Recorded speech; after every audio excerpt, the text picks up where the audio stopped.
Bismillahirrahmanirrahim. Assalamualaikum warahmatullahi wabarakatuh. Innal hamdalillah nahmaduhu wa nasta'inuhu wa nastaghfiruh wa na'udzu billahi min shururi anfusina wa min sayyiati a'malina. Man yahdihillahu fala mudilla lahu wa man yudlil fala hadiya lahu. Wa ashhadu an la ilaha illallah wahdahu la syarika lahu wa ashhadu anna Muhammadan abduhu wa rasuluh. Ya ayyuhalladzina amanu taqullaha haqqa tuqatih wa la tamutunna illa wa antum muslimun. يا أيها الناس اتقوا ربكم الذي خلقكم من نفس واحدة وخلق منها زوجها وبث منهما رجالا كثيرا ونساء واتقوا الله الذي تساءلون به والأرحام إن الله كان عليكم رقيبا. يا أيها الذين آمنوا اتقوا الله وقولوا قولا سديدا يصلح لكم أعمالكم ويغفر لكم ذنوبكم ومن يطع الله ورسوله فقد فاز فوزا عظيما. اللهم صل على محمد وعلى آله وأصحابه wa man tabi'ahum bi ihsanin ila yaumiddin wa ba'd.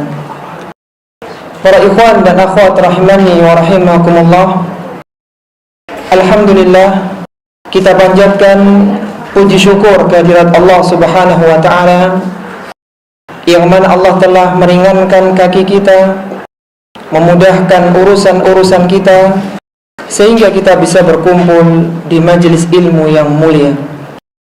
Hanya dengan pertolongan, taufik dan inayah dari Allah Subhanahu wa taala kita bisa meninggalkan berbagai kesibukan, kita diberikan berbagai kemudahan sehingga kita bisa bersama-sama berada di salah satu rumah-rumah Allah Subhanahu wa taala yang mulia ini. Kita juga bersyukur kepada Allah Subhanahu wa taala diberikannya nikmat yang besar kepada kita sebagai seorang muslim dan muslimah berupa diturunkannya kitab Al-Quran yang utama, sebuah kitab suci yang Allah turunkan melalui sebaik-baik malaikat, yaitu malaikat Jibril alaihi salatu wassalam, dan diberikan kepada sebaik-baik rasul yang ada di bumi, yaitu Rasulullah Muhammad sallallahu alaihi wasallam. Allah pilih turunnya Al-Quran pada waktu yang utama, pada waktu yang mulia, yaitu di bulan Ramadan yang penuh dengan keberkahan. Dan Allah tidak turunkan Al-Quranul Karim kecuali kepada sebaik-baik umat, yaitu kita, umat Muhammad sallallahu alaihi wasallam. Di antara mujizat-mujizat Nabi yang mana beliau pernah membelah bulan, beliau diberikan berbagai kemenangan-kemenangan di medan peperangan. Beliau banyak mendapatkan keutamaan-keutamaan dan mujizat-mujizat yang lainnya yang semua telah berlalu, tetapi tidak untuk Al-Quran. Al-Quran senantiasa ada, Al-Quran senantiasa bisa kita baca dan kita bisa mengambil petunjuk di dalamnya. Kalaulah masa berlaku kitab-kitab samawi telah habis waktunya, Taurat dan yang lainnya telah habis masa berlakunya, maka Al-Quranul Karim terus akan dibaca dan dipelajari manusia dan senantiasa berlaku sampai terbitnya matahari dari tempat ia terbenam. Maka ini merupakan nikmat yang besar yang patut kita bersyukur karenanya. Dan tak lupa pula para ikhwan dan akhwat rahimani wa rahimakumullah, ana ucapkan jazakumullahu khairal jaza kepada para panitia, para ummahat, para takmir masjid dan yang lainnya yang telah berjuang keras untuk mengadakan daurah bedah buku ini. Semoga semua jeripayah usaha yang kita keluarkan untuk terselenggaranya acara ini dibalas oleh Allah Subhanahu wa taala dengan kebaikan yang berlipat ganda. Daurah ini gabungan dari berbagai kajian ummahat yang ada di Jember. Ada berbagai kelompok kajian yang mengadakan acara ini. Ini merupakan event awal yang semoga bisa terulang pada event-event berikutnya. Ini merupakan sunnah awal daurah ummahat di Jember yang semoga sunnah-sunnah berikutnya memberikan pahala bagi orang-orang yang mengawalinya. Sebagaimana sabda Nabi sallallahu alaihi wasallam yang mulia, "Man sanna fil islami sunnatan hasanatan falahu ajruha wa ajru man amila biha." Kata Nabi sallallahu alaihi wasallam, barang siapa yang memulai sunnah yang baik, memulai sunnah yang baik yang utama, maka baginya pahala dan pahala orang-orang yang mengikuti sunnah tersebut. Maka kita mohon kepada Allah, semoga para pioner-pioner dakwah ini mendapatkan pahala yang terus mengalir karena perjuangan menanamkan kebaikan di tengah-tengah manusia. Kami juga ucapkan jazakumullah khairan kepada para jamaah yang telah meluangkan waktu untuk hadir di majelis ilmu yang mulia ini. Para ikhwan dan akhwat rahimani wa rahimakumullah, yang akan kita kaji pada kesempatan pagi hari ini adalah hadis-hadis tentang asbabun nuzul. Sebagaimana kita tahu bahwa di antara keutamaan Al-Qur'anul Karim dibandingkan dengan kitab-kitab samawi yang sebelumnya, kalaulah kitab-kitab samawi yang lain Allah turunkan sekaligus jumlatan wahidatan secara utuh kepada nabinya, akan tapi Al-Qur'anul Karim Allah turunkan dalam dua tahapannya. Yang pertama, Allah turunkan dari Baitul Izzah ke langit dunia di bulan Ramadan, sebagaimana yang Allah sebutkan dalam surat Al-Qadar, "Inna anzalnahu fi lailatul qadri." Sesungguhnya kami turunkan Al-Quran pada malam Lailatul Qadar di bulan Ramadan yang penuh keberkahan. Kemudian Allah turunkan secara berangsur-angsur Al-Quran itu selama sekitar 23 tahun. Dari sebagian ayat-ayat Al-Quran, bahkan surat-surat yang ada di dalam Al-Quran, Allah turunkan berkenaan dengan kejadian atau pertanyaan umat waktu itu, pertanyaan para sahabat atau manusia yang hidup pada zaman Nabi SAW tersebut. Kejadian inilah yang nantinya menjadi sebab turunnya sebuah ayat. Sehingga kalau dilihat dalam perspektif sebab turunnya, maka ayat-ayat Al-Quran hanya terbagi menjadi dua. Ada ayat yang turun tanpa adanya sebab, dan ini mayoritas jumlahnya, dan ada ayat yang turun karena ada sebabnya. Dan sebab itu terbagi dua, bisa berupa kejadian atau berupa pertanyaan. Pertanyaan yang Rasulullah SAW ditanya, kemudian beliau SAW mendapatkan wahyu untuk menjawabnya. Asbabun nuzul, para jamaah rahimani wa rahimakumullah, tidak bisa ditetapkan kecuali terpenuhi dua syaratnya. Asbabun nuzul tidak bisa ditetapkan sebagai sababun nuzul, atau satu hadis tidak bisa dijadikan sebagai sababun nuzul, sebab turunnya satu ayat, kecuali terpenuhi dua syaratnya. Syarat yang pertama, bahwa hadis itu menjadi sebab turunnya satu ayat. Dan syarat yang kedua, hadis itu adalah hadis yang bisa digunakan sebagai hujjah. Ada berapa tadi syaratnya? Ada dua. Yang pertama, hadis itu menyebutkan sababun nuzul satu ayat. Dan yang kedua, hadis itu bisa digunakan sebagai hujjah, artinya hadis-hadis yang sahih atau minimal hasan. Sebelum kita bahas tentang sababun nuzul, kita lihat dulu bahwa hadis-hadis Nabi Shallallahu Alaihi Wasallam ketika dihubungkan, dikorelasikan dengan Al-Quran, maka hadis-hadis Nabi Shallallahu Alaihi Wasallam yang mulia itu akan menempati salah satu dari 4 posisi terhadap Al-Quran. Yang pertama, hadis bisa menjadi fadailul Quran. Hadis bisa menjadi penjelas dari keutamaan-keutamaan Al-Quranul Karim. Di antaranya adalah hadis dari Abu Sa'id Al-Khudri radhiyallahu ta'ala anhu, yang mana Rasulullah sallallahu alaihi wasallam pernah bersabda menyebutkan tentang keutamaan surat Al-Ikhlas, surat tentang tauhid kepada Allah Subhanahu wa taala.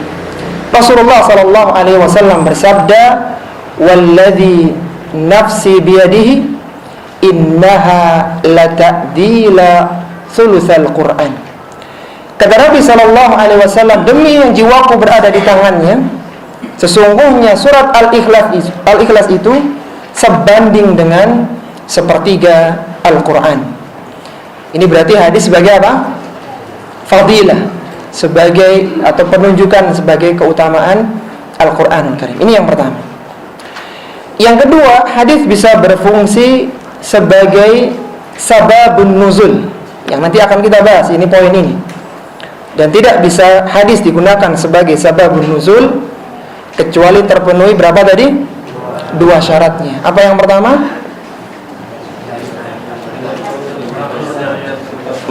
Menyebutkan tentang sebab turunnya ayat. Yang kedua, hadisnya bisa digunakan sebagai hujjah. Nanti akan kita bahas ya, itu yang menjadi penekanan.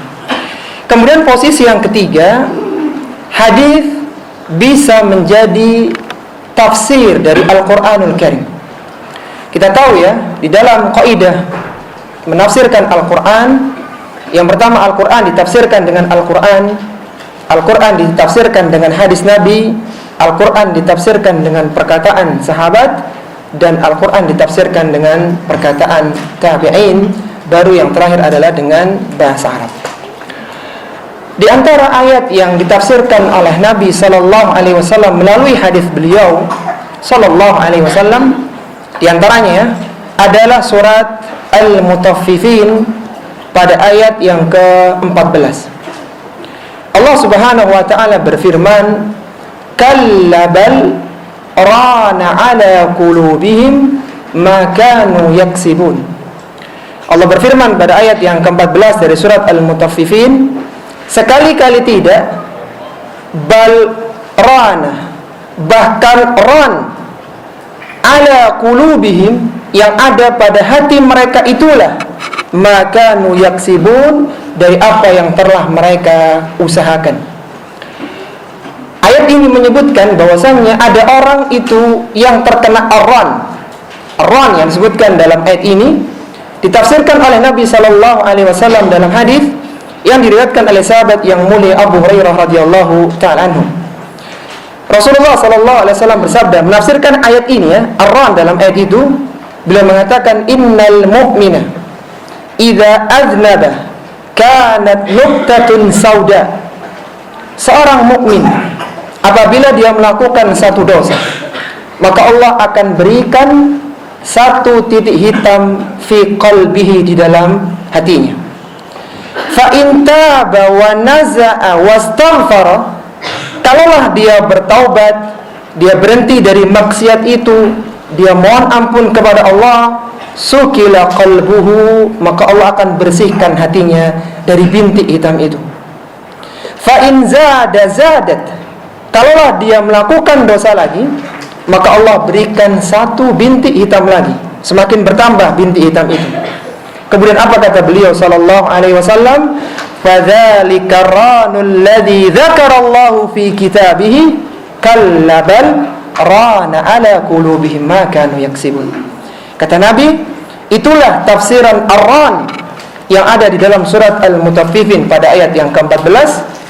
Sekali-kali tidak, yang menjadikan hati mereka mati adalah karena ran, karena bintik hitam, yang itu merupakan hasil dari perbuatan maksiat mereka. Di dalam masalah ini, hadis berarti menjadi penafsir Al-Quran, menafsirkan kata Ar-Ran. Kemudian yang ketiga, hadis bisa juga hanya terkait dengan Al-Quran, hanya berkaitan saja. Dia bukan merupakan fadail, tidak menyebutkan fadilah, tidak menyebutkan sababun nuzul karena tidak terpenuhi syarat-syaratnya. Dia bukan menafsirkan Al-Quran karena tidak ada yang dijelaskan, tetapi dia hanya berkaitan dengan salah satu ayat Al-Quranul Karim yang mulia. Contohnya adalah ketika Nabi SAW membaca surat At-Takatsur, disebutkan dari Mutarif, dari bapaknya radhiyallahu ta'ala anhu, ia mengatakan, ataitun nabiyya sallallahu alaihi wasallam wa huwa yaqra'u alhaakumut takatsur. Kata bapaknya Mutarif, seorang sahabat radhiyallahu ta'ala anhu, satu ketika aku mendatangi Nabi sallallahu alaihi wasallam dan beliau sallallahu alaihi wasallam sedang membaca surat At-Takatsur. Qala yaqulu, kemudian beliau bersabda, Ibnu Adam, yaqulu Ibnu Adam, mali. Setelah membaca At-Takatsur itu, Rasulullah bersabda, anak Adam senantiasa mengatakan hartaku. Qala fahal laka ya ibna Adam min malika? Apa kiranya yang menjadi hartamu wahai anak Adam? Illa ma akalta fa afnaita, kecuali yang engkau makan sampai habis. Au labithta fa ablaita, hartamu hanyalah yang kau pakai sampai usang. Au tasaddaqta fa ambaita, atau yang engkau sedekahkan sehingga itu menjadi tabunganmu kelak pada hari kiamat. Hakikat harta manusia hanyalah yang dimakan sampai habis, yang dipakai sampai usang, atau yang ia sedekahkan. Adapun rekening, simpanan, tabungan, ketika seorang meninggal dunia, maka itu secara otomatis akan menjadi milik ahli warisnya. Maka Nabi SAW menyebutkan setelah membaca At-Takatsur bahwa menyadarkan hakikat harta sebenarnya untuk manusia. Pertanyaan anak adalah, apakah hadis ini sebagai fadail, keutamaan surat At-Takatsur? Tidak menyebutkan sama sekali. Apakah hadis ini sebagai sababun nuzul surat At-Takatsur? Tidak. Bahkan Rasulullah tadi sedang baca At-Takatsur. Apakah hadis ini menafsirkan surat At-Takatsur? Tidak juga. Tapi hadis ini berkaitan dengan surat At-Takatsur. Jadi menyempurnakan penjelasan dari surat At-Takatsur meskipun tidak berfungsi sebagai tafsiran. Baik, kita ulang ya. Posisi hadis dengan ayat Al-Quran itu ada 4 posisi. Apa tadi yang pertama? Menyebutkan fadilah, keutamaan. Yang kedua, sababun nuzul. Yang ketiga, tafsir. Yang keempat, berkaitan dengan ayat-ayat Al-Quran. Taib, sababun nuzul adalah salah satu disiplin ilmu ya, yang digunakan oleh para ulama-ulama di dalam ulum tafsir mereka.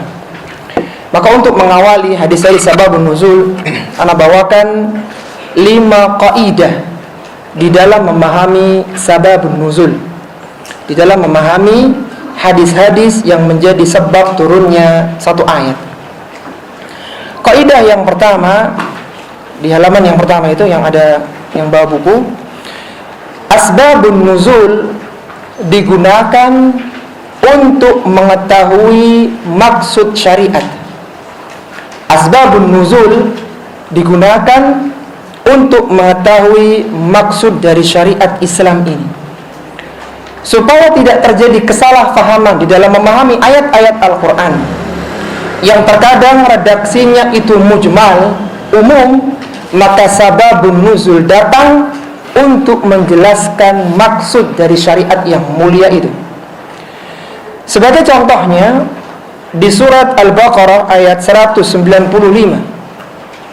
Allah Subhanahu wa ta'ala berfirman, wa anfiqu fi sabilillahi wa la tulqu bi aydikum ila tahlukah. Allah Subhanahu wa taala berfirman, dan infakkanlah harta kalian di jalan Allah Subhanahu wa taala, wa la tulqu bi aydikum ila tahlukah, dan janganlah kalian jatuhkan diri kalian ke dalam kebinasaan. Mayoritas para sahabat menafsirkan ayat ini, memahami ayat ini, yang dimaksud dengan tahlukah, yang dimaksud dengan kebinasaan adalah peperangan. Jadi kalau ditafsirkan secara umum menurut pemahaman awal, infakkanlah harta kalian dan janganlah kalian ikut di dalam peperangan, karena peperangan akan menumpahkan darah, merusak, terjadi kerusakan, pembunuhan dan sebagainya. Itu dianggap sebagai tahlukah, kebinasaan. Maka apa kata Abu Ayyub Al-Ansari radhiyallahu ta'ala anhu? Abu Ayyub Al-Ansari yang tahu sababun nuzul ayat ini, dia mengatakan, ya ayuhan nas, wahai manusia, kalian telah keliru di dalam memahami ayat ini. Ayat ini turun kepada kami orang-orang Ansar, orang-orang Madinah, yang mana dulu kami infakkan harta-harta kami, ikut peperangan bersama Nabi sallallahu alaihi wasallam, sampai ketika Islam sudah menang, Islam sudah banyak mendapatkan pertolongan, terbertiklah dalam diri kami, bagaimana kalau kita menata keuangan kita, menata ekonomi kita, dan kita tinggalkan peperangan. Karena sudah selesai, habis harta kita, banyak terjadi pertumpahan darah di mana-mana. Kita hentikan semua ini. Maka sebelum mereka sampai kepada Nabi, turunlah firman Allah Subhanahu wa taala, wa anfiqu fi sabilillahi wa la tulqu bi aydikum ila tahlukah. Infakkanlah harta kalian di jalan Allah, dan janganlah kalian jatuhkan diri kalian kepada kebinasaan. Apa kata Abu Ayyub Al-Ansari radhiyallahu ta'ala anhu? Fakanatit tahlukah al-iqamatu 'ala al-amwali wa islahiha wa taraknal ghazwah. Dan yang dimaksud dengan kebinasaan di dalam ayat ini adalah bangkitnya kami untuk menata keuangan kami, ekonomi kami, dan mengembangkan bisnis kami. Wa taraknal ghazwah, dan kami tinggalkan peperangan. Justru inilah hakikat kehancuran yang diinginkan di dalam ayat itu. Bisa dipahami ya? Jadi tahlukah yang dipahami dengan sahabat dengan yang diinginkan dengan syariat kan berbeda. Taunya dari mana? Sebab nuzul ayat tersebut. Itu taunya dari situ. Jadi yang pertama, asbabun nuzul digunakan untuk mengetahui maksud dari syariat yang mulia. Kemudian yang kedua, kaidah yang kedua dalam memahami asbabun nuzul atau sababun nuzul, al-ibratu bi umumil lafzi la bi khususis sababi. Pelajaran diambil dari umumnya lafaz, bukan dari khususnya sebab. Pelajaran dari satu ayat diambil dari umumnya ayat, dari umumnya lafaz, bukan diambil dari khususnya sebab.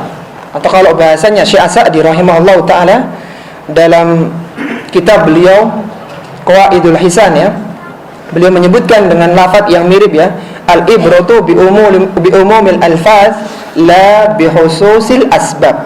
Tapi maknanya sama, hanya beda dalam bentuk jamak saja. Kaidah yang kedua ini terbangun dari satu hadis yang diriwayatkan dari Al-Imam Ahmad bin Hanbal rahimahullahu ta'ala dalam kitab Musnad beliau. Jadi kaidah ini ada dalilnya. Dikisahkan di sana dari sahabat yang mulia Abdullah bin Abbas radhiyallahu ta'ala anhuma. Suatu ketika ada seorang pemuda yang mencium seorang wanita. Namanya juga pemuda tidak kuat menahan gejolak syahwat. Kemudian ada wanita akhirnya dicium oleh pemuda ini. Setelah terjadi kejadian itu, maka dia menyesal. Dia merasa ini sebuah dosa yang perlu dia segera bertaubat kepada Allah Subhanahu wa ta'ala. Datanglah pemuda ini kepada Nabi SAW di waktu hampir asar, waktu hampir menjelang salat asar. Maka dia ceritakan, wahai Rasulullah SAW, aku telah melakukan dosa ini, yaitu mencium seorang wanita, dan aku ingin bertobat kepada Allah Subhanahu wa ta'ala. Bagaimana caranya? Maka Nabi SAW tidak menjawab, ya, tidak berikan solusi untuk pemuda ini, hanya mengajak pemuda ini sholat asar berjamaah. Setelah Nabi SAW sholat, maka ditanya, mana pemuda tadi itu? Kemudian majulah dia, pemuda ini. Kemudian dibacakanlah satu firman Allah kepada pemuda ini, yaitu firman Allah dalam surat Hud ayat yang ke-114. Allah berfirman, wa aqimis salata tarafayin nahari wa zulafan minal laili innal hasanati yuzhibnas sayyiat dzalika dzikra lidzakirin. Rasulullah SAW membacakan ayat ini kepada sahabat itu, kepada pemuda itu, dengan mengatakan, tegakkanlah salat, wa aqimis salata tarafayin nahar, pada dua tepi siang, yaitu maksudnya salat subuh dan salat asar, wa zulafan minal laili, dan tepi malam, yaitu salat maghrib dan salat isya. Apa yang akan didapatkan orang yang menjaga salat subuh, salat asar, maghrib dan isya? Kata Allah Subhanahu wa taala, innal hasanat yudhibnas sayyiat. Sesungguhnya kebaikan-kebaikan akan menghapuskan keburukan-keburukan. Dan pemuda ini paham, sehingga yang dia pahami adalah maksudnya dengan salat asar berjamaah tadi, dosa mencium wanita tadi telah diampuni oleh Allah Subhanahu wa taala, karena sudah terhapuskan dengan kebaikan salat asar begitu. Apa respon dari pemuda ini? Saking bahagianya dia, ya, artinya dia sudah diampuni dosanya oleh Allah. Dia mengatakan, ya Rasulullah, li khassah am lin nasi amah. Apakah ayat ini, surat Hud ayat 114 ini hanya khusus untuk diriku, am lin nasi amah, ataukah berlaku untuk seluruh manusia? Waktu itu ada Umar bin Khattab radhiyallahu ta'ala anhu yang berada di samping Nabi.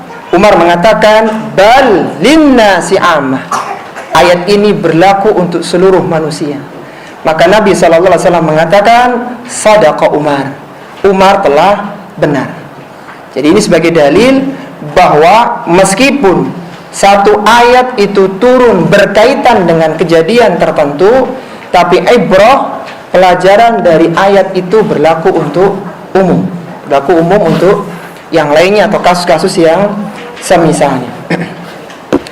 Saya bawakan dua contoh di situ tentang penerapan kaidah yang kedua. Yang pertama adalah dalam surat Al-Hujurat ayat yang ke-9. Allah Subhanahu wa taala berfirman, wa in ta'ifatan minal mu'minina qatatalu fa aslihu bainahuma. Jika ada dua golongan dari orang-orang yang beriman, mereka saling berperang, fa aslihu bainahuma, maka islahlah, damaikanlah di antara keduanya. Ayat ini para jemaah rahimani wa rahimakumullah memiliki sababun nuzul. Sababun nuzulnya adalah ketika Nabi SAW berkunjung ke tempatnya Abdullah bin Ubay bin Salul, petinggi dari tokoh munafikin. Ketika datang Nabi SAW bersama para sahabatnya di tempat kediaman Abdullah bin Ubay bin Salul dalam satu urusan, ya, maka Abdullah bin Ubay bin Salul mengatakan, ilaika anni fawallahi laqad adani natnu himarika. Kata Abdullah bin Ubay bin Salul, menjauhlah dari diriku, yaitu Rasulullah disuruh pergi dari dirinya, karena sungguhnya, karena demi Allah, bau himarmu ini telah mengganggu hidungku. Jadi responnya seperti ini, Abdullah bin Ubay bin Salul. Maka spontan para sahabat atau salah seorang sahabat Ansor mengatakan, wallahi la himaru Rasulillah sallallahu alaihi wasallam atyabu rihan minka. Bau keledainya Nabi itu jauh lebih harum daripada baumu. Maka pengikut Abdullah bin Ubay bin Salul marah, sehingga akhirnya disebutkan dalam hadis itu, fakana bainahum darbun bil jarid wa bil aidi wa bin ni'al. Mereka saling pukul-pukulan dengan pelepah kurma, dengan tangan, dengan sandal. Jadi semacam bentrok kecil, ya, antara pengikutnya Abdullah bin Ubay bin Salul dengan sahabat-sahabat Ansar yang ikut bersama Nabi waktu itu. Kemudian fanazalat fihim, maka turunlah firman Allah, wa in ta'ifatani minal mu'minina iqtatalu fa aslihu bainahuma. Kalaulah ada dua kelompok dari kalangan orang-orang yang beriman yang mereka terjadi peperangan ya, maka islahlah di antara mereka berdua. Kalau kita masukkan kaidah ini, al-ibratu bi umumil lafzi la bi khususil asbab atau la bi khususis sababi, maka meskipun ayat ini turun berkaitan dengan kasus pertikaian antara sahabat Ansar dengan pengikut Abdullah bin Ubay bin Salul, tetapi ayat ini berlaku umum. Ketika terjadi pertikaian antara dua orang yang beriman, maka kita harusnya bagaimana? Mengislahnya. Jadi bukan malah menyulut, tapi diislah bagaimana mereka damai. Bahkan kata Nabi, seandainya untuk mendamaikan dua kelompok ini kita harus berdusta, maka dusta itu tidak dianggap dosa. Sebagaimana disebutkan dalam hadis, lam yakdzib man namma baina tsnaini liyusliha. Bukanlah dianggap dusta seorang yang berusaha mengislah, membujuk dua orang yang sedang bertikai atau mendamaikan mereka. Maka ini tidak dianggap sebuah dosa. Ini contoh yang pertama, al-ibratu bi umumil lafzi la bi khususis sababi. Contoh yang kedua yang ada pada surat Al-Mutaffifin. Surat Al-Mutaffifin secara umum ya adalah surat Makkiyah secara umum. Tapi sebenarnya surat itu bagian akhirnya adalah Makkiyah, sedangkan bagian awalnya adalah Madaniyah. Surat Makkiyah adalah surat yang diturunkan sebelum hijrahnya Nabi SAW ke Madinah, sedangkan surat Madaniyah adalah surat yang diturunkan setelah hijrahnya Nabi SAW ke Madinah. Jadi memang terjadi perbedaan pendapat di kalangan para ulama, apakah surat Al-Mutaffifin itu Makki atau Madani. Kalaulah kita timbang ya semua ayat-ayat Al-Quran, surat-surat di dalam Al-Quran yang berjumlah 114 itu tentang sudut pandang Makki atau Madani, maka terklasifikasilah menjadi 4 golongan, menjadi 3 golongan.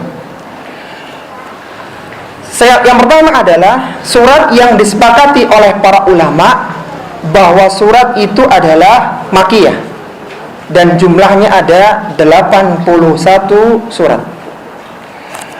Kemudian yang kedua adalah surat yang sepakat para ulama bahwa surat itu adalah Madaniyah. Jumlahnya ada 20 surat. Berapa totalnya? 81 Makkiyah, 20 Madaniyah. Totalnya berapa? 101. Berarti kurang 13. 13 surat inilah yang diperselisihkan apakah dia Makki atau Madani. Di antara surat yang diperselisihkan adalah surat Al-Insan. Apakah itu Makki atau Madani? Kalau kita terpaksa merojihkan terpaksa memilih, maka 7 dari 13 surat itu adalah Makkiyah dan 6 dari 13 itu adalah Madaniyah. Kalau terpaksa dipilih karena kita harus menentukan, maka 7 Makkiyah dan yang 6 Madaniyah. Sehingga total yang Makkiyah ada 88 dan total surat Madaniyah adalah 26. Dan sepakat para ulama di dalam jajaran surat yang Makkiyah secara umum ada 1, 2 dan beberapa ayat-ayat Madaniyah. Sepakat pula para ulama di dalam surat yang Madaniyah secara umum, di dalamnya terkadang ada 1, 2 atau beberapa ayat Makkiyah. Karena kita tahu Al-Quran itu turun berangsur-angsur. Artinya kadang turun dalam satu kejadian setelah kejadian yang lainnya. Jadi tentang surat Al-Mutaffifin terjadi perbedaan apakah dia Makki atau Madani. Tapi kata Syekh Abu Bakar Jabir Al-Jazairi dalam kitab beliau Aisarut Tafasir li Kalamil Aliyyil Kabir, beliau mengkompromikan pendapat bahwa bagian akhir dari Al-Mutaffifin adalah Makkiyah, sedangkan bagian awalnya adalah Madaniyah. Yang menjadi pembahasan kita adalah sabab nuzul surat itu. Surat yang mulia itu turun di bagian awalnya berkaitan dengan kejadian kecurangan yang terjadi di negeri Madinah waktu itu. Waktu itu para penduduk Madinah banyak melakukan kecurangan di dalam takaran dan timbangan. Sehingga ketika Nabi SAW datang di sana, maka turunlah firman Allah, "Wailul lil mutaffifin alladzina idza iktalu 'alan nasi yastawfun wa idza kaluhum aw wazanuhum yukhsirun." Allah ingatkan, celakalah, kecelakaan besarlah bagi orang-orang yang berbuat curang, yang mana ketika mereka membeli atau menerima takaran mereka ingin dipenuhi, tapi ketika mereka menjual maka takaran itu dikurangi. Apa kata Abdullah bin Abbas, seorang sahabat pakar tafsir yang wafat tahun 68 Hijriah di Taif, ketika menjelaskan ayat ini, beliau mengatakan, "Lamma qadiman nabiyyu sallallahu alaihi wasallam al-Madinata." Ketika Nabi sallallahu alaihi wasallam tiba di Madinah, ini sebagai dalil bahwasanya awal ini adalah bagian Madaniyah, bukan Makkiyah. Ketika Nabi sallallahu alaihi wasallam datang ke Madinah, kanu min akhbathin nasi kailan. Orang-orang Madinah waktu itu merupakan manusia yang paling buruk di dalam timbangan. Fa anzalallahu azza wa jalla wailul lil mutaffifin. Maka turunlah surat Al-Mutaffifin ini, fa ahsanul kaila ba'da dzalik. Maka setelah itu mereka memperbaiki timbangan-timbangan mereka. Meskipun ayat ini berkaitan dengan kasus kecurangan timbangan penduduk Madinah, maka ayat ini berlaku umum dalam berbagai hal kecurangan. Jadi kecurangan-kecurangan yang lain pun terancam dengan surat Al-Mutaffifin ini. Jadi dalam Al-Quran tidak ada ayat yang diawali dengan wailun kecuali dua saja. Yang pertama adalah surat Al-Mutaffifin, dan yang kedua adalah surat Al-Humazah. Wailul likulli humazatil lumazah. Kecelakaan besar bagi orang-orang yang mencela dan menghina, serta kecelakaan besar bagi orang-orang yang berbuat kecurangan. Bisa dipahami ya penggunaan kaidah yang kedua, al-ibratu bi umumil lafzi la bi khususi sababi. Kemudian kaidah yang ketiga di dalam memahami asbabun nuzul, bahwa terkadang ada beberapa sebab namun ayat yang turun hanya satu. Terkadang banyak sebab terjadi, tapi ayat yang Allah turunkan itu hanya satu. Jadi sebagian ulama-ulama yang konsen di dalam Al-Quran, yang ulama ulumul Quran, mereka menyebutkan ada ayat yang turun secara berulang. Ayatnya sama, tapi turun dalam beberapa kejadian, tapi ayatnya sama. Iya, tapi itu sangat jarang jumlahnya. Kejadian seperti ini tidak akan terjadi kecuali apabila hadis yang menyebutkan tentang sababun nuzul itu derajatnya sama-sama kuat dan tidak bisa ditarjih satu dengan yang lainnya. Sekali lagi, terkadang turun beberapa sebab itu dengan ayat yang sama, akan terjadi semacam itu kalau ada beberapa sababun nuzul. Ada beberapa hadis yang menyebutkan sebab turunnya ayat, dan secara kualifikasi hadis-hadis ini terpenuhi dua syarat yang kita sampaikan di awal itu. Hadisnya bisa dijadikan hujjah dan disebutkan sebabnya, dan tidak bisa ditarjih, maka terpaksa digunakan dua sababun nuzul itu. Kalaulah satu hadisnya lemah, maka selesai, yang digunakan hanya satu sababun nuzul. Bahkan sebagian ulama mengatakan kalau yang satu itu qarinahnya, indikatornya lemah, maka yang digunakan hanya satu saja. Jadi di antara indikator ya atau qarinah hadis menjadi sababun nuzul ada lafaz fanazalat hadhil ayah, fa anzalallahu hadhil ayah. Itu qarinahnya kuat. Tapi kalau ada sahabat yang mengatakan aku menyangka bahwasanya ayat ini turun berkaitan dengan masalah itu, sedangkan ada qarinah yang lebih tegas, maka hadis ini dikalahkan daripada yang lainnya. Contoh dalam masalah ini adalah firman Allah Subhanahu wa taala di awal surat At-Tahrim. Surat At-Tahrim adalah surat terakhir di juz 28. Surat ini adalah salah satu surat yang menegur Nabi sallallahu alaihi wasallam yang mulia. Ini menunjukkan bahwasanya Nabi sallallahu alaihi wasallam hanyalah penyampai wahyu. Artinya ketika terjadi kesalahan, maka Allah Subhanahu wa taala tidak akan mendiamkan kesalahan itu terjadi. Dan kesalahan yang terjadi pada Nabi adalah kesalahan yang sifatnya manusiawi, bukan perkara-perkara yang masuk dalam dosa kecil atau bahkan dosa besar. Di antara ayat yang masuk dalam kategori yang ketiga ini adalah ayat pertama di surat At-Tahrim, yaitu firman Allah Subhanahu wa taala, ya ayyuhan nabiyyu lima tuharrimu ma ahallallahu lak tabtaghi maradhat azwajik wallahu ghafurur rahim. Wahai Nabi, mengapa engkau haramkan apa yang Allah halalkan bagimu? Engkau mencari kesenangan istri-istrimu, dan Allah Maha Pengampun lagi Maha Penyayang. Kata para mufassir kita, menutup surat At-Tahrim di ayat yang pertama ini dengan wallahu ghafurur rahim sebagai bukti bahwasannya kesalahan Nabi telah diampuni oleh Allah. Seandainya saja ayat itu ditutup dengan wallahu azizun hakim, seandainya saja, maka Nabi akan mendapatkan hukuman dari Allah Subhanahu wa ta'ala. Tapi ayat itu ditutup dengan wallahu ghafurur rahim sebagai bukti kesalahan Nabi sudah diampuni oleh Allah Subhanahu wa ta'ala. Dan ini diantara bentuk kemaksuman beliau sallallahu alaihi wasallam.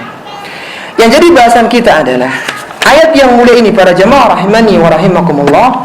Kata sebagian ulama memiliki dua sababun nuzul. Sebab yang pertama adalah Nabi sallallahu alaihi wasallam pernah mengharamkan Maria Al-Qibtiyah, hamba sahaya Ummu Ibrahim. Hamba saya Nabi sallallahu alaihi wasallam Ummu Ibrahim. Nabi punya hamba saya namanya Maria Al-Qibtiyah, dan dari Maria Al-Qibtiyah ini lahirlah Ibrahim, putra Nabi sallallahu alaihi wasallam yang usianya hanya 1,5 tahun.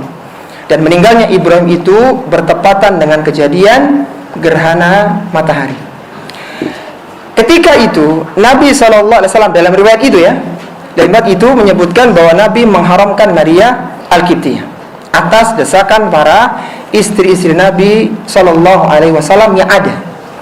Maka turunlah ayat itu sebagai teguran kenapa diharamkan sesuatu yang halal. Karena boleh seorang laki-laki menggauli hamba sahayanya. Jadi kenapa diharamkan? Maka ditegur oleh Allah dengan diturunkan surat At-Tahrim ayat yang pertama. Kemudian yang kedua, sababun nuzul yang kedua, bahwasanya Nabi sallallahu alaihi wasallam mengharamkan meminum madu di rumah Zainab binti Jahsh. Zainab binti Jahsh adalah salah satu ummul mukminin, istri Nabi sallallahu alaihi wasallam yang memiliki keutamaan yang tidak dimiliki oleh ummahatul mukminin yang lainnya.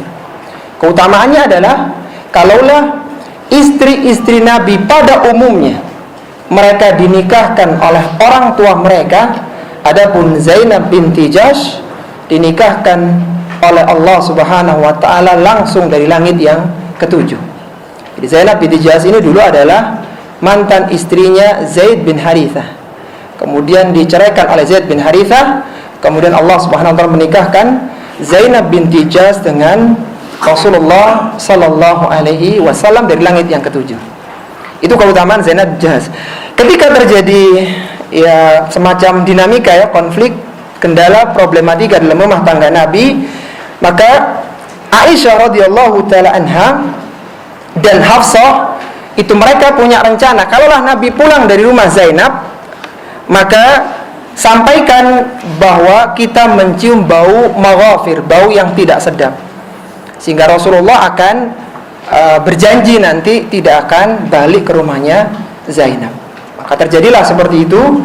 Kejadiannya di tempatnya Hafsah, maka turunlah firman Allah, yaitu surat At-Tahrim sampai pada ayat yang kelima yang menyebutkan tentang sebab turunnya ayat tersebut. Tapi para jamaah rahimani wa rahimakumullah, dalam dua sababun nuzul ini kami lebih cenderung sababun nuzul yang kuat adalah kejadian pengharaman madu, bukan pengharaman menggauli Maria Al-Qibtiyah. Kenapa? Karena secara kekuatan hadis lebih kuat hadis tentang pengharaman madu di tempatnya Zainab binti Jahash. Ya, meskipun ada yang mengatakan ada dua sebabnya. Kemudian yang keempat ya, yang keempat, kaidah yang keempat, terkadang turun beberapa ayat namun sebabnya sama ya, turun beberapa ayat yang berbeda tapi sebabnya sama. Di antaranya adalah di surat At-Taubah ayat 113 Allah berfirman, "Ma kana lin-nabiyyi wal-ladzina amanu ay yastaghfiru lil musyrikina walau kanu ulil qurba min ba'di ma tabayyana lahum annahum ashabul jahim." Allah Subhanahu wa taala berfirman, tidak sepatutnya bagi seorang nabi dan orang-orang yang beriman dia memintakan ampun kepada orang-orang yang musyrik walau kanu ulil qurba, meskipun orang musyrik itu adalah kerabatnya sendiri, mim ba'di ma tabayyana lahum annahum ashabul jahim, setelah jelas bagi mereka bahwasannya orang-orang musyrik itu adalah penghuni neraka jahanam.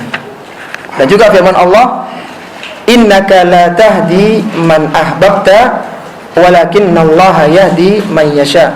Engkau tidak bisa memberikan petunjuk kepada orang yang engkau cintai, tapi Allah memberikan petunjuk kepada siapapun yang ia kehendaki. Dua ayat ini para jamaah rahimani wa rahimakumullah turun berkenaan dengan kejadian Nabi yang ingin memohonkan ampun kepada pamannya Abu Thalib. Kita tahu ya, ketika Abu Thalib ini sedang sakaratul maut, Nabi SAW berusaha mendakwahi beliau. Dan di sampingnya ada Abu Jahal yang juga ikut memprovokasi. Rasulullah mengatakan, ya ammi kul la ilaha illallah, wahai pamanku ucapkan la ilaha illallah, kalimatan uhajju laka biha indallah, sebuah kalimat yang akan aku gunakan untuk menjadikan hujjah, untuk menjadikan bukti di hadapan Allah untuk dirimu. Kemudian Abu Jahal kembali mengatakan, akankah engkau benci agamanya Abdul Muttalib.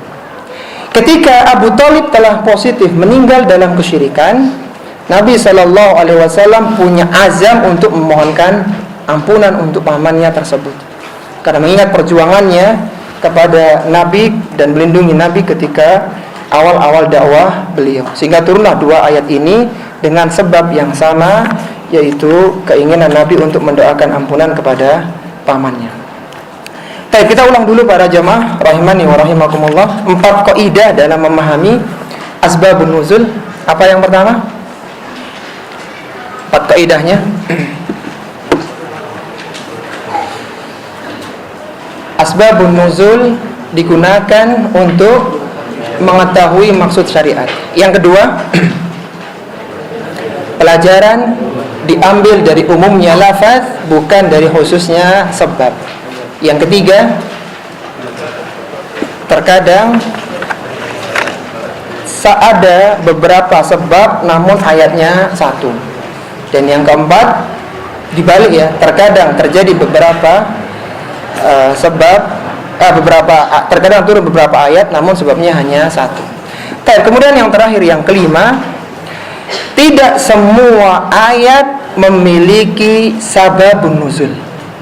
Tidak semua ayat memiliki sababun nuzul. Kenapa demikian? Karena tidak terpenuhi syaratnya.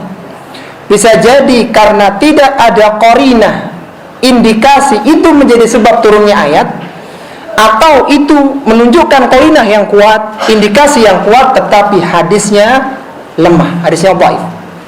Sehingga di antara karya yang monumental ya dari kalangan para ulama adalah karyanya Al-Wahidi yang menulis kitab Asbabun Nuzul.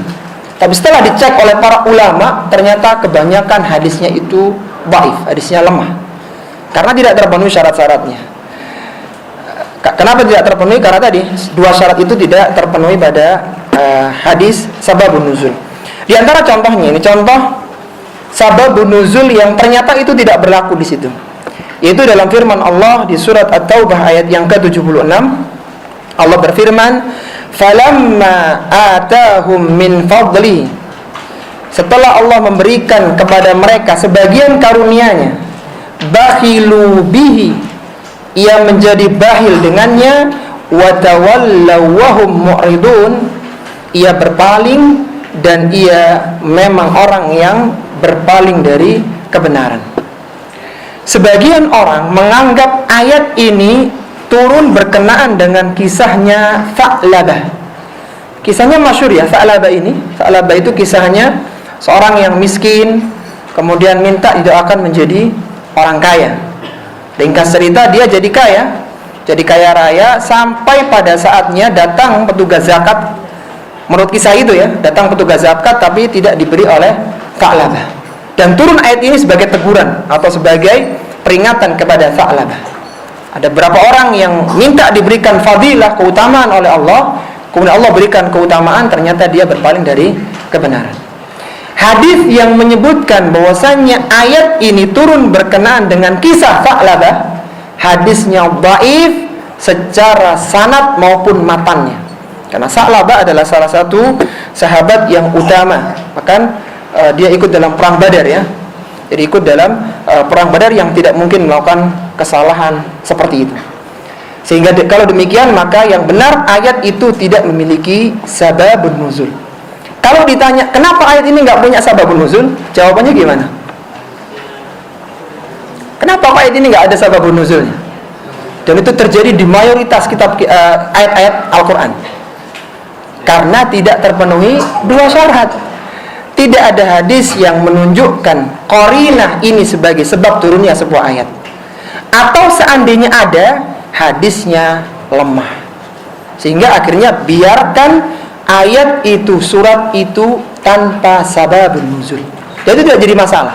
Karena mayoritas surat-surat dalam Al-Quran tidak memiliki sababun nuzul karena tidak terpenuhi dua syarat tadi. Para ikhwan dan akhwat rahimani wa rahimakumullah, ada waktu setengah jam ya sisanya. Kita coba menengok contoh-contoh hadis sababun nuzulnya pada halaman yang ke-17. Ini anak kumpulkan hadis-hadis sababun nuzul dari 1/5 atau 5 juz terakhir dari surat yang ada di dalam Al-Quran. Jadi mulai juz 26 sampai juz 30, itu yang ada dalam buku ini. Jadi kalau juz awal sampai juz 25 tidak ada. Adapun yang juz 26 ke bawah, maka yang ada sababun nuzulnya hanya ini. Dan anak banyak merujuk di sebuah kitab yang sangat bagus, kitab yang ditulis oleh Syekh Muqbil bin Hadi Al-Wadi yang berjudul As-Sahihul Musnad min Asbabin Nuzul. Beliau sudah mentahrij semua hadis sababun nuzul, sehingga enak. Apa yang tidak disebutkan oleh beliau, maka indikasi bahwa hadis itu hadis yang baik. Karena banyak sababun nuzul, tapi setelah dicek ternyata hadisnya lemah. Kita mulai yang pertama pada halaman 17, surat Al-Ahqaf pada ayat yang ke-10. Surat Al-Ahqaf ini para jemaah rahimani wa rahimakumullah secara umum adalah surat Makiyah. Apa itu surat Makiyah? Surat yang turun sebelum hijrahnya Nabi Sallallahu Alaihi Wasallam ke Madinah, meskipun turunnya di Madinah. Adapun surat Madaniyah adalah surat yang diturunkan setelah hijrahnya Nabi Sallallahu Alaihi Wasallam ke Madinah, meskipun turunnya di Makkah. Tapi dia dikatakan Madaniyah. Iya, seperti banyak ya di antara surat Al-Fatah itu juga Madaniyah, meskipun kejadiannya turun di Makkah. Taib, di dalam surat Al-Ahqaf ini yang secara umum adalah Makkiyah, ada satu ayat yang diperselisihkan antara Makki dan Madani. Tapi kami lebih cenderung bahwasannya ayat itu, ayat yang ke-10 itu ayat Madaniyah. Karena kita tahu tadi kita sudah sampaikan di awal, di rangkaian, di susunan surat Makkiyah sangat mungkin terdapat beberapa ayat Madaniyah. Di dalam surat yang secara umum Madaniyah, sangat mungkin di dalamnya ada beberapa ayat Makkiyah. Sepakat kita. Kenapa ayat ini dikatakan Madaniyah? Karena indikasi ke Madaniyah sangat kuat. Ini berbicara tentang Makkiyah ini. Ayat yang lainnya itu Makkiyah, kecuali satu ayat ini saja. Yaitu firman Allah Subhanahu wa taala pada ayat yang ke-10, "Qul ara'aytum in kana min indillahi wa kafartum bihi wa syahida syahidun min bani Israil ala mithlihi fa amana." Katakanlah, jelaskanlah kepadaku bagaimana pendapatmu jika Al-Quran ini yang datang dari sisi Allah ini, yang kalian mengingkarinya, ternyata wa syahida syahidun min bani Israil, ada saksi dari Bani Israel yang dia mendapatkan yang semisalnya kemudian dia beriman. Bani Israel, ahlul kitab, itu baru muncul pada fase Madinah. Kalau di Makkah adalah musyrik, mukmin, kafir, mukmin. Adapun di Madinah maka menjadi 3 kelompok, ada muslim atau mukmin, ada kafir yaitu orang-orang ahlul kitab, dan ada orang munafik. Jadi fase kafir ahlul kitab itu dari kalangan Bani Israel baru muncul di fase Madinah. Jadi kami atau para ulama lebih cenderung memasukkan ayat ini sebagai ayat Madaniyah. Yang menjadi pembahasan kita adalah yang dimaksud wa syahida syahidum min bani Israil dalam ayat ini menurut jumhur ulama adalah Abdullah bin Salam. Abdullah bin Salam. Abdullah bin Salam ini adalah pendeta Yahudi. Pendeta Yahudi, orang ulamanya Yahudi, yang mana dia masuk Islam, dia tidak masuk Islam kecuali setelah mengajukan 3 pertanyaan. Pertanyaan ana adalah, apa 3 pertanyaan Abdullah bin Salam kepada Nabi SAW itu? Silakan, ada yang bisa jawab gak? Abdullah bin Salam ini unik. Dia tidak akan masuk Islam kecuali dia ajukan 3 pertanyaan. Dan dia katakan apa? Tidak ada yang bisa menjawab pertanyaanku ini illa nabiyun, kecuali dia seorang nabi. Jadi dites apakah ini benar nabi ataukah bukan. Ini menunjukkan kecerdasan, keilmuan Abdullah bin Salam, pendeta Yahudi. Tapi dia akhirnya masuk Islam. Tapi pertanyaan, ada dobresnya kan ini? Iya, pertanyaannya adalah sebutkan 3 pertanyaan Abdullah bin Salam.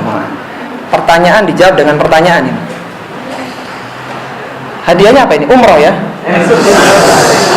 Bukan ya? Panitia katanya dia akan hadiah spesial. Ada yang bisa nggak? Atau ibu-ibu mungkin? Ada? Iya, baik. Kalau tidak ada, ya kita jawab sendiri ya. Ada? Oh, Masya Allah. Silakan.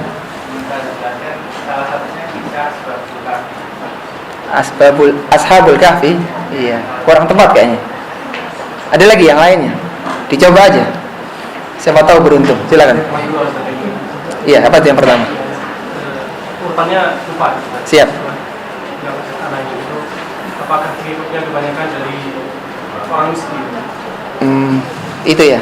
Kalau itu pertanyaan Heraklius kepada Abu Sufyan yang ada dalam hadis Bukhari. Iya, tapi kayaknya belum ya. Belum Mas Nizar. Baik, ada 3 pertanyaan menarik ya. Berarti ini kayaknya nggak ada yang jadi nabi di sini. Karena pertanyaannya aja belum tahu begitu ya. Jadi ada 3 pertanyaan ya. Yang pertama adalah beliau tanya kepada Rasulullah SAW, apa tanda kiamat yang pertama kali muncul? Itu pertanyaan pertama. Kemudian yang kedua, apa makanan penduduk surga pertama kali? Dan yang ketiga, bagaimana seorang anak bisa mirip bapaknya, atau bagaimana seorang anak bisa mirip saudara-saudara ibunya? Kayaknya kalau nomor 3 ini untuk 18 tahun ke atas ini. Dijawab oleh Nabi SAW setelah beliau mendapat wahyu ya. Beliau mengatakan, yang pertama kali muncul tanda-tanda kiamat adalah keluarnya api dari jurang Aden yang akan menggiring manusia. Ini juga sebagai dalil bahwa terbitnya matahari dari barat, dunia belum hancur. Karena setelah itu masih akan ada keluar api dari jurang Aden yang akan mengiring manusia ke Syam. Ketika manusia semua sudah berada di Syam, maka saat itulah Allah perintahkan Israfil, malaikat pemikul arsy Allah, untuk meniup sangkakala. Itu baru tanda yang pertama. Jadi kejadian kiamat. Adapun terbenamnya matahari dari barat, itu dunia belum hancur menurut pendapat yang kuat berdasarkan nas-nas dalil yang ada. Kemudian yang kedua, makanan penghuni surga pertama kali ya, setelah mereka melewati perjalanan panjang di mahsyar adalah apa? Tambahan hati ikan paus. Ziyadah kabid, apa itu? Tambahan hati ikan paus. Ya, tadi tambahan hati ikan paus. Kemudian yang ketiga, bagaimana seorang anak bisa mirip bapaknya atau terkadang mirip ibunya ya. Itu ternyata dalam Islam sudah dibahas ya. Kata Nabi SAW, apabila seorang suami mendatangi istrinya, kemudian airnya itu fasabaqa ma'uhu, kemudian airnya itu mengalahkan fasabaqa ma'uha, jadi dia mengalahkan air istrinya, maka anak ini nanti akan mirip bapaknya. Adapun ketika seorang mendatangi istrinya, menggauli istrinya, air istrinya mendahului suaminya, maka anak ini akan mirip keluarga ibunya. Yang menjadi pembahasan di kalangan para ulama syuruh adalah apa makna sabaqah dalam hadis itu. Apakah dulu dalam arti keluarnya, ataukah dulu dalam arti dominannya, dominan genetiknya. Yaitu jadi syarah hadis nanti. Tapi yang jelas bahwasanya pertanyaan itu tidak akan bisa dijawab kecuali oleh seorang Nabi. Maka saat itulah Abdullah bin Salam ini menyatakan keislamannya, dan dia akhirnya beriman. Dan turunlah ayat yang mulia ini, sebagaimana kata Sa'ad bin Abi Waqqas dalam halaman yang ke-11, ma sami'tun nabiyya sallallahu alaihi wasallam yaqulu li ahadin yamshi 'alal ardi innahu min ahlil jannah. Tidaklah aku mendengar Nabi sallallahu alaihi wasallam bersabda tentang seseorang yang orang itu masih berjalan di muka bumi, tapi dia sudah dijamin sebagai penduduk surga, illa li Abdullah bin Salam, kecuali orang itu adalah Abdullah bin Salam. Wa fihi nazalat hadhil ayah, karena dialah turunlah firman Allah, wa syahida syahidun min bani Israil ala mithlihi. Jadi ada saksi di kalangan Bani Israel atas kebenaran Al-Quran yang serupa dengannya, kemudian dia beriman. Jadi ayat ini turun berkenaan dengan Abdullah bin Salam. Kemudian yang kedua, pada halaman 21 surat Al-Ahqaf ayat yang ke-29 dan ke-32. Allah Subhanahu wa taala berfirman, wa id sarafna ilaika nafaran minal jinni yastami'una al-Qur'an falamma hadaruhu qalu ansitu falamma qudiya wallaw ila qaumihim mundirin. Allah Subhanahu wa taala berfirman, dan ingatlah ketika kami mengarahkan kepadamu wahai Rasulullah sallallahu alaihi wasallam sekelompok jin untuk mendengarkan Al-Quran. Falamma hadaruhu, ketika mereka datang di majlis Qurannya Rasulullah. Lihat bagaimana sifat majlis Qurannya Nabi. Qalu ansitu, mereka mengatakan diamlah kalian semua. Jadi majlis Quran itu seperti inilah minimal ya, tenang, sejuk, hening, bukan ribut. Karena jin dulu kalau belajar mulazamah kepada Nabi, tenang mereka. Falamma qudiya, ketika selesai mereka belajar Al-Quran kepada Nabi, wallau ila qaumihim munzirin, mereka balik kepada kaumnya dan mereka menjadi pemberi peringatan, menjadi dai. Sebelum kita bahas tentang sababun nuzul ayat ini ya, ayat ini para jamaah rahimani wa rahimakumullah terkait dengan sababun nuzul surat Al-Jin. Di dalam surat Al-Jin itu, surat Al-Jin juga punya sababun nuzul, tapi ceritanya itu nyambung dengan cerita ini.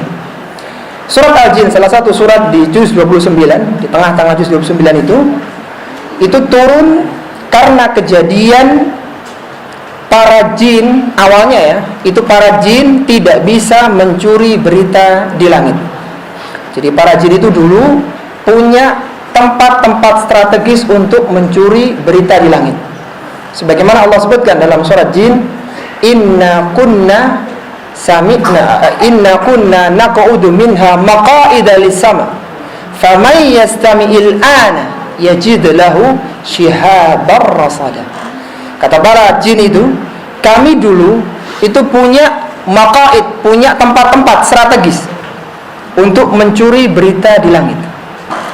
Yang jadi pertanyaan, berita apa yang dicuri oleh para jin?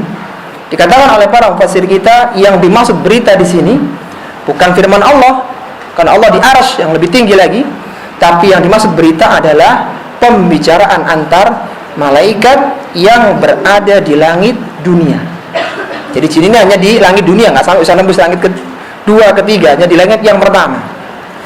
Ketika jin-jin ini nggak bisa lagi mencuri berita, kejadian itu setelah diutusnya Nabi Shallallahu Alaihi Wasallam, maka mereka pun mengadakan rapat pleno besar-besaran. Jadi kumpulkan para petinggi-petinggi jin di seluruh negeri, di seluruh dunia. Mereka akhirnya menyebar intelijen, menyebar mata-mata, coba cari tahu kenapa kita sekarang kehilangan berita dari langit ya. Karena berita itu merupakan pekerjaan mereka yang akan diberikan kepada paranormal yang ada di dunia. Antum bisa bayangkan kalau sampai ini tidak segera diatasi, berapa banyak pengangguran yang terjadi di kalangan bangsa jin ya. Akhirnya terjadilah ya, dibuatlah kelompok-kelompok ya. Kelompok-kelompok, salah satunya adalah kelompok yang berangkat ke Tihamah. Dan waktu itu sampailah di Tihamah, di sana Rasulullah Shallallahu Alaihi Wasallam bersama para sahabatnya sedang berjalan menuju Paksar Ukad. Beliau berhenti di Tihamah, bermalam di sana untuk kemudian melanjutkan perjalanan. Ketika di Tihamah itu Rasulullah sholat subuh, sholat fajar. Saat itulah jin ini datang. Jin ini datang kemudian mendengarkan bacaan Al-Quran Nabi di sholat subuh. Karena Nabi tidak tahu ya, tidak tahu ada yang mendengarkan ya di kalangan makhluk halus, maka turunlah firman Allah itu, Qul uhiya ilayya annahu istama'a nafarun minal jinni faqalu inna sami'na qur'anan ajaba. Jadi setelah mereka dengarkan ini Quran, kata mereka, inna sami'na qur'anan ajaba, sungguh kami telah mendengar Al-Quran yang sangat menakjubkan. Kata mereka, inilah dia yang menjadi penghalang kita mencuri berita di langit. Maka jin-jin yang tadinya ingin mencari berita itu tidak sengaja ikut mendengarkan bacaan Nabi. Mereka pulang ke negeri jin, mereka menjadi da'i, menjadi ustaz mereka ini, menjadi da'i. Jadi mengajak manusia, mengajak bangsa jin untuk beriman, mengajak beriman. Setelah sebagian mereka beriman, dan akhirnya setelah itu bangsa jin pun terpecah menjadi beberapa kelompok. Ada yang mukmin, ada yang kafir, ada yang munafik, ada seperti manusia pada umumnya, kelompok-kelompok itu. Nah, jin yang mukmin ini kemudian mengirim utusan untuk belajar kepada Nabi. Ya gitu ceritanya. Jadi jin yang mukmin ini mengutus utusan kepada Nabi, sehingga turunlah surat Al-Ahqaf ayat 29 dan 32 itu. Jadi kalau dalam kejadian di surat jin yang pertama Rasulullah tidak tahu kalau didengarkan bacaannya, adapun yang kedua Rasulullah sangat paham, bahkan beliau sengaja mengajari bangsa jin. Jadi ini fase kedua pasca mereka hadir dengan tidak sengaja mendengarkan bacaan Al-Quran yang mulia. Dan antum bayangkan ya, jin itu sekali mendengarkan ayat Al-Quran, mereka langsung beriman. Dan mereka jauh-jauh berangkat mengutus utusan 9 orang, nanti 9 jin ya, bukan orang satuannya ya, 9 jin untuk mulazamah belajar Al-Quran kepada Nabi SAW. Dan ini merupakan kemuliaan, kita bisa duduk bersama mempelajari ayat-ayat Allah yang mulia. Hal ini sebagaimana perkataan dari Abdullah bin Mas'ud ya, tentang cerita tadi. Beliau mengatakan Rasulullah sallallahu alaihi wasallam bersabda, "Atani da'iyal jinni." Telah datang kepadaku dai, utusan dari bangsa jin. Fadhahabtu ma'ahum. Kemudian aku pergi bersama mereka. Faqara'tu alaihimul Qur'ana. Aku bacakan kepada mereka Al-Quran, diajarkan Al-Quran kepada kelompok jin yang belajar itu. Qala fantalaqa bina fa'atharana atharahum wa atharana niranihim Kemudian Rasulullah membawa kami, memperlihatkan kami jejak mereka dan bekas perapian mereka. Wasaluhu zada. Kemudian Rasulullah bertanya tentang para sahabat bertanya tentang zat, tentang perbekalan mereka. Artinya mana bekal mereka wahai Rasulullah? Karena ini belajar ya dari tempat yang jauh menuju Nabi sallallahu alaihi wasallam yang ada di para sahabatnya waktu itu. Faqala lakum kullu azmin dzukira smullahi alaihi yaqau fi aydikum aw fara ma yakunu lahman wa kullu ba'ratin ghalafin lidawabikum. Kata Nabi SAW, makanan mereka, bekal mereka adalah semua tulang binatang yang disebut nama Allah ketika menyembelihnya, yang berada di tangan kalian, yang masih ada dagingnya, dan semua kotoran binatang ternak kalian. Jadi ditunjukkan oleh Nabi ini loh perapian mereka buat api di sini. Kemudian sahabat tanya mana bekalnya, apa bekal mereka? Dijawab oleh Nabi adalah tulang-tulang yang menyembelihnya disebut nama Allah dan tulang-tulang yang masih ada dagingnya dikit-dikit. Nah, itu akan menjadi makanan bangsa jin. Faqala Rasulullah sallallahu alaihi wasallam, maka Rasul sallallahu alaihi wasallam bersabda, "Fala tastanju bihim fa innahuma ta'amu ikhwanikum." Maka janganlah kalian beristinja dengan tulang tadi dan kotoran binatang, karena itu adalah makanan saudara kalian di kalangan bangsa jin. Dari hadis yang mulia ini dan ayat yang mulia tadi, Al-Hafidz Ibnu Katsir rahimahullah ta'ala mengambil sebuah faidah yang sangat bagus ya. Dalam kitab beliau Tafsir Al-Qur'anil Azim, kata Al-Hafidz Ibnu Katsir rahimahullah ta'ala, qad istadalla bihadhil ayah. Ayat ini menunjukkan, itu surat Al-Ahqaf tadi menunjukkan bahwa ala annahu fil jinni nuzurun wa laysa fihim rusulun, bahwasanya di kalangan bangsa jin yang ada adalah nuzur, pemberi peringatan, dai, ustadz saja, wa laysa fihim rusulun, dan tidak ada rasul di kalangan mereka. Wala syakka annal jinna lam yab'athillahu minhum rasulan, dan tidak ada keraguan bahwasanya Allah tidak pernah mengutus rasul di kalangan bangsa jin. Jadi Rasulullah Muhammad sallallahu alaihi wasallam itu rasul untuk manusia dan untuk bangsa jin. Dan Rasulullah Muhammad sallallahu alaihi wasallam adalah rasul akhir zaman sampai tegaknya hari kiamat. Kita kembali dalam surat Al-Ahqaf ayat 29 dan 32. Ayat ini turun para jemaah berkenaan dengan sekelompok jin yang mendengarkan bacaan Al-Quran Nabi. Nabi sallallahu alaihi wasallam menyebutkan dalam hadis Abdullah bin Mas'ud, habatu ala Nabi sallallahu alaihi wasallam. Para jin turun mendekati Nabi wa huwa yaqra'ul Qur'an, sedangkan Nabi sedang membacakan Al-Qur'an bi batni nakhlah, di lembah kurma. Falamma sami'uhu, ketika mereka mendengarkan bacaan Al-Qur'an, qalu ansitu, maka mereka mengatakan ansitu, diamlah kalian semua.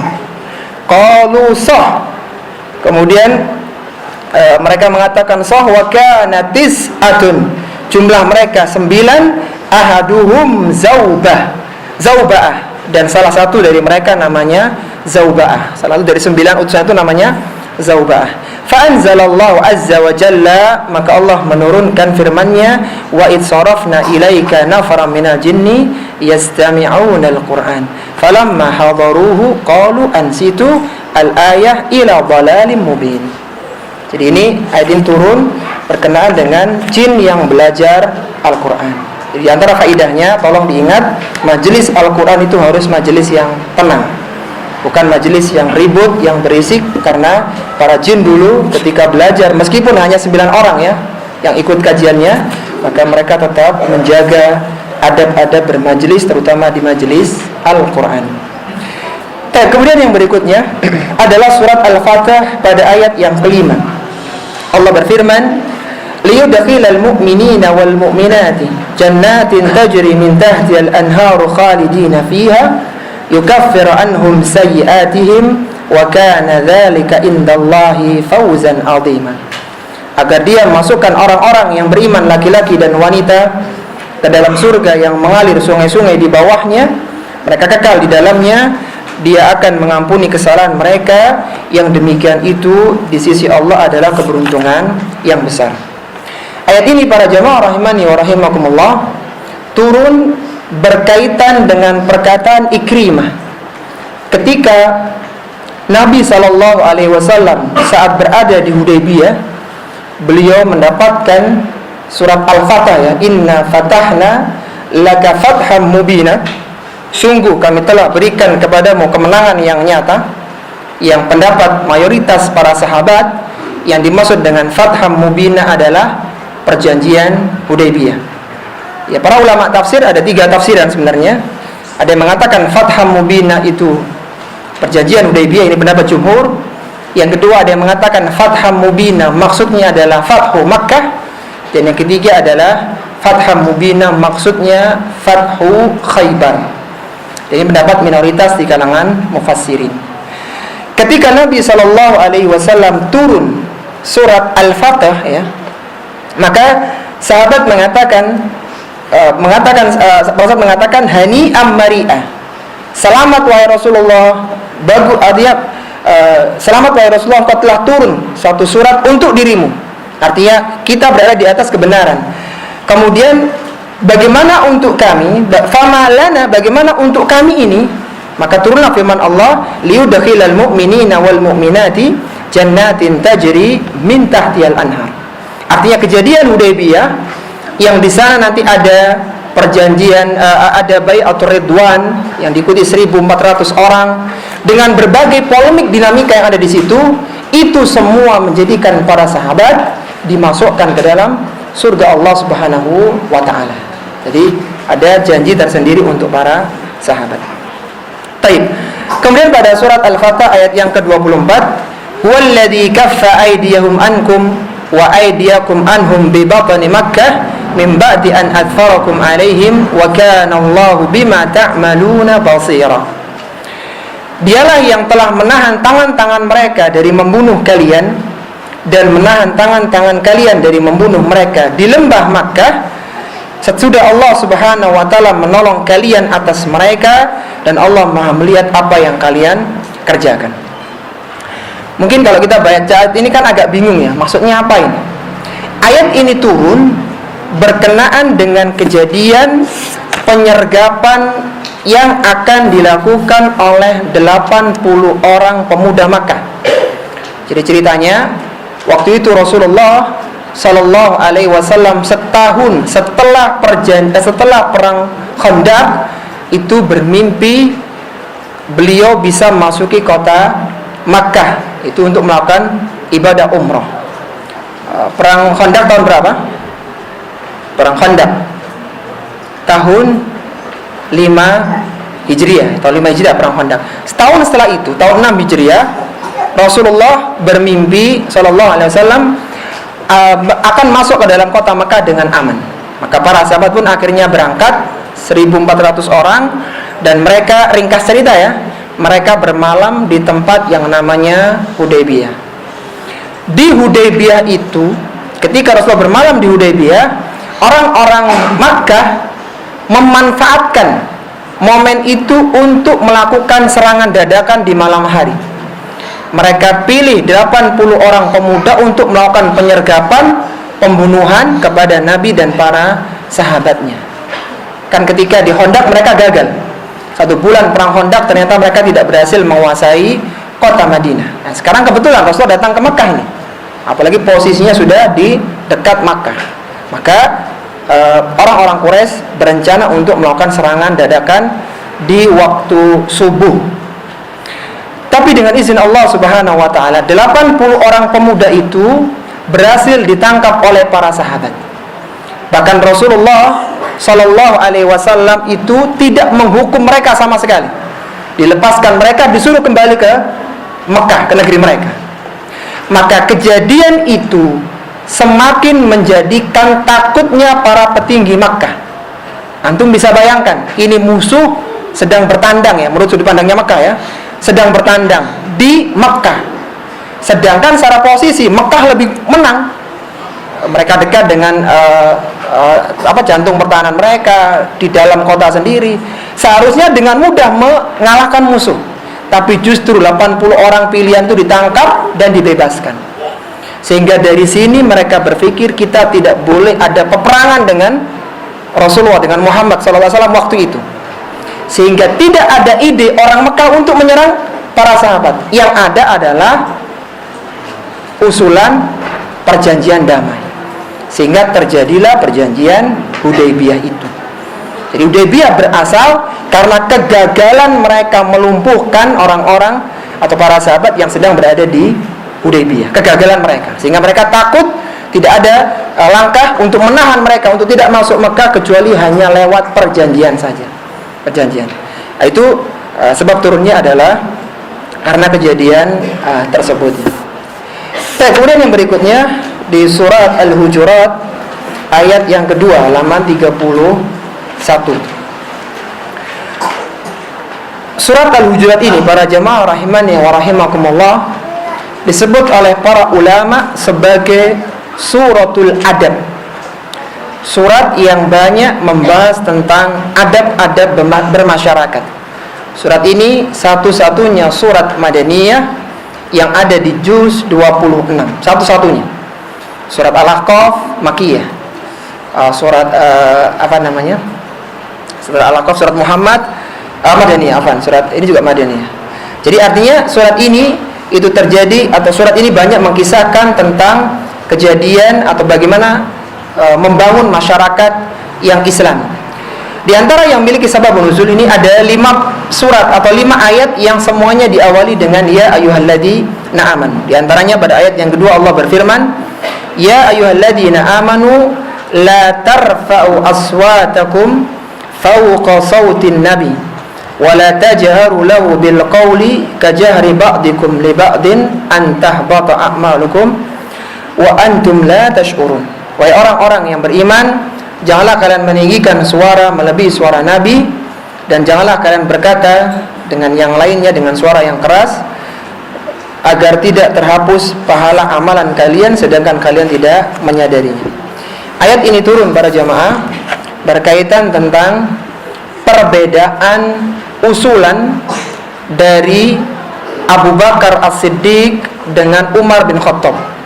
Jadi waktu itu datang satu utusan dari Bani Tamim, siapa yang maju, siapa yang menjadi ketua, itu terjadi perbedaan antara usulan Abu Bakar dengan Umar radhiyallahu ta'ala anhu, dan suara mereka meninggi ya, karena rebutan siapa yang dipilih, sampai mengalahkan suara Nabi sallallahu alaihi wasallam. Maka turun ayat ini sebagai teguran kepada mereka berdua, yaitu Abu Bakar dan Umar radhiyallahu ta'ala anhu. Sebagian para ulama ya, diantaranya adalah Syekh Amin As-Sinkiti dalam kitabnya Adwaul Bayan fi Idahil Quran bil Quran mengambil faidah dari ayat ini tentang terlarangnya mengeraskan suara di makam Nabi sallallahu alaihi wasallam. Jadi sebagaimana para sahabat ditegur, diancam pahala mereka dihapuskan kalau suara mereka mengalahkan suara Nabi, maka sepeninggal Nabi di makam Nabi tidak boleh ada suara berisik. Itu sebagian ulama menariknya ke sana dari surat Al-Hujurat pada ayat yang ke-6 ini. Baik, yang terakhir ya, surat Al-Hujurat ayat yang kedua tadi ya, sekarang yang ke-6. Yang terakhir sebelum kita istirahat adalah firman Allah Subhanahu wa taala di surat Al-Hujurat pada ayat yang ke-6. Allah berfirman, ya ayyuhalladzina amanu idza ja'akum fasiqun binaba'in fatabayyanu an tusibu qauman bijahalatin fatusbihu ala ma fa'altum nadimin. Wahai orang-orang yang beriman, jika datang kepada kalian orang-orang yang fasik yang membawa berita, maka tabayyunlah, periksalah terlebih dahulu agar kalian tidak menimpakan musibah kepada suatu kaum tanpa mengetahui keadaan yang menjadikan kalian menyesal atas perbuatan tersebut. Mayoritas para ahli tafsir menyebutkan bahwa ayat ini turun berkenaan dengan kejadian Walid bin Uqbah bin Abi Mu'id. Walid bin Uqbah bin Abi Mu'id ini, dia punya saudara perempuan, yang saudara perempuannya juga itu menjadi sababun nuzul surat Al-Mumtahanah. Jadi ada dua orang yang dua-duanya menjadi sebab turunnya sebuah ayat Al-Quran, yaitu adiknya itu atau saudarinya namanya Ummu Kulthum binti Uqbah bin Abi Mu'aid. Itu nanti antum bisa baca di Sababun Nuzul surat Al-Mumtahanah. Walid bin Uqbah bin Abi Mu'aid ini pernah diutus Nabi Shallallahu Alaihi Wasallam untuk mengambil zakat di Bani Mustalik. Bani Mustalik ini salah satu qabilah yang ada di Madinah, tapi dia bukan ahlul kitab, dia bukan orang-orang Yahudi. Bani Mustalik pernah ditaklukkan oleh Nabi dalam perang Bani Mustalik, dan di antara tawanan perangnya adalah Juwairiyah binti Al-Harith bin Abi Dhirar. Itu yang akhirnya menjadi istri Nabi Sallallahu Alaihi Wasallam. Jadi pernah ditaklukkan Bani Mustalik ini. Kemudian Bani Mustalik menjadi qabilah Muslim begitu. Al-Walid bin Uqbah bin Abi Mu'aid itu ditugaskan oleh Nabi untuk mengambil zakat ke Bani Mustalik. Jadi dulu pemerintah khalifahnya atau kekhalifahan Nabi Sallallahu Alaihi Wasallam itu memungut zakat dari kaum muslimin yang kaya. Jadi zakat itu dikelola oleh negara, oleh Rasulullah Sallallahu Alaihi Wasallam. Ada petugas-petugasnya. Di antara petugas yang diangkat adalah Al-Walid bin Uqbah bin Abi Mu'aid, yang tugasnya mengambil zakat kemana tadi?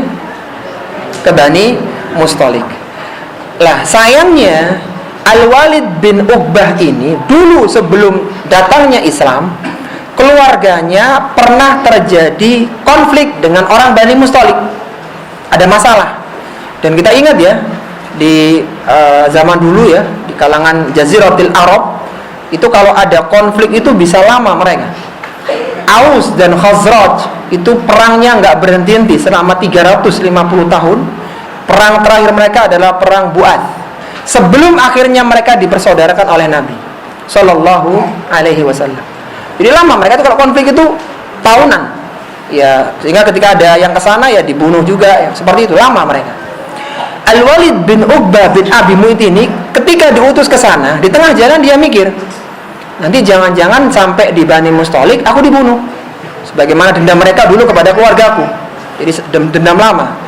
Maka akhirnya Al-Walid bin Abi Mu'aid ini pun balik ke Nabi, membuat sebuah cerita, yaitu dia membuat sebuah cerita bahwa wahai Rasulullah, orang-orang Bani Mustalik tidak mau aku ambil zakatnya, sehingga aku pun balik ke sini. Maka Rasulullah marah. Sedangkan orang-orang Bani Mustalik itu sudah menunggu, kok tumben tanggal sekian nggak ada panitia yang ngambil zakat gitu. Akhirnya mereka pun mengirim utusan kepada Nabi dan menjelaskan, di cross check ya, ternyata enggak, Rasulullah kita enggak ada yang datang ke sana, kita sudah menunggu. Maka kan ada dua berita ini, dari Al-Walid dan dari utusan Bani Mustalik sendiri. Maka Nabi mengutus Khalid bin Walid untuk memastikan berita itu. Akhirnya berangkatlah Khalid bin Walid, nyampe sana mau maghrib. Ketika maghrib ternyata terdengar azan, kemudian mereka melakukan sholat maghrib, maka sampailah berita kepada Nabi. Akhirnya membuktikan bahwa ternyata yang benar adalah utusan itu, dan berita Al-Walid ini salah. Karena kejadian itulah turun ya ayyuhalladzina amanu idza ja'akum fasikum binaba'in fatabayyan. Maka kita disuruh untuk tabayyun. Itu para jemaah rahimani wa rahimakumullah yang bisa kita sampaikan ya. Selebihnya silakan antum baca sendiri. Insyaallah mudah untuk difahami, dan waktu yang ada ana kembalikan kepada moderator. Wassallallahu ala nabiyyina Muhammadin wa ala alihi wa sahbihi wa sallama tasliman katsiran.